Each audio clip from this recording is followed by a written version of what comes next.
Published 0749 EDT, the 24th of August 2017. Updated 0759 EDT, the 24th of August 2017. The editor of BBC Newsnight should resign over a patronising response to a letter about the programme's item on the Welsh language, campaigners have said. No Welsh speakers appeared on the show, which aired earlier this month. It was introduced with the question, is the Welsh language a help or hindrance to the nation? Campaigners say Ian Katz pictured should resign over a patronising response to a letter about the programme's item on the Welsh language. Ian Katz, the former deputy editor of The Guardian, said some of their reaction to the debate had a whiff of unwillingness to tackle questions over its promotion.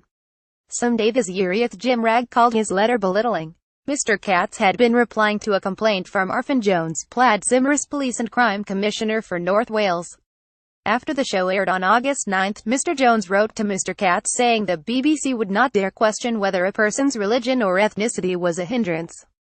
Think of the justifiable outrage there would be to such an insult. How therefore can a public body that we pay dearly for justify questioning whether a language, especially one that is native to these islands and has existed well before English, is a hindrance? Mr. Jones wrote his letter in Welsh, and in an initial response Mr. Katz said, "Did you mean to send it to me in Welsh? If so, yeah, I'll appreciate that. I want to be able to reply till I have had it translated."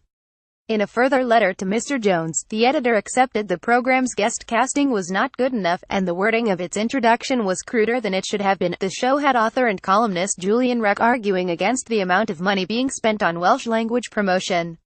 Ruth Dawson, Wales editor of an independent news and commentary website, The Conversation, gave the opposing point of view, but Mr. Katz said he would strongly argue that the question of whether the public promotion of the Welsh language is effective and beneficial to Wales is a perfectly legitimate subject of debate. We should have approached it with more subtlety, I agree, but there is a whiff in some of the response to our item of an unwillingness to even countenance such an impertinent question, he added. He went on, and that's not healthy for anyone.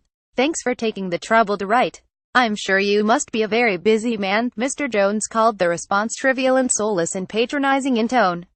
He added, they have tried to apologize, but it's not really an apology. Mr. Katz had been replying to a complaint from Arfon Jones, Plaid Cymru's Police and Crime Commissioner for North Wales. Pictured Mr. Katz also claimed the BBC invited the Welsh Language Commissioner and the Welsh Language Society, but they were sadly unable or willing to participate. Some Davies said that was untrue, and they had told a researcher the group could appear live and had offered to go to a studio. The Welsh Language Commissioner claimed it told Newsnight the programme could use an interview which had already been given to the BBC, and also provided the programme with a statement. The organisation's chairwoman Heledd Gwyndyf said this is part of a pattern of belittling and disparaging Wales and the Welsh language by the BBC. The reply is factually incorrect, arrogant and insulting.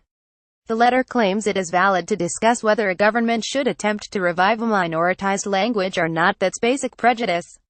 That may be the view of some of the most reactionary people in other countries, but it is not the mainstream debate in Wales. It's clearer than ever now that devolving broadcasting to Wales is the only way to solve these problems in a meaningful, permanent way. But it has to be said that this letter is so shocking, I believe the editor should be sacked for his prejudiced and insulting language. More and more people in Wales are seeing that we shouldn't be paying the hour license fee to fund staff and programs like this and a British broadcaster which is so anti-Welsh.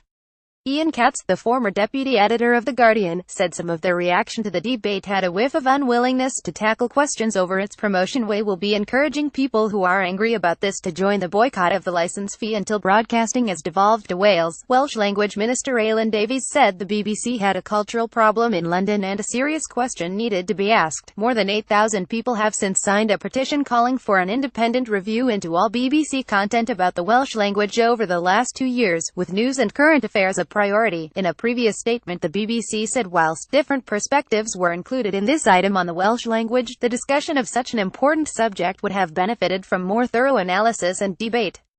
We regret that, but believe it was important to look at this topic, and we will do so again in the future.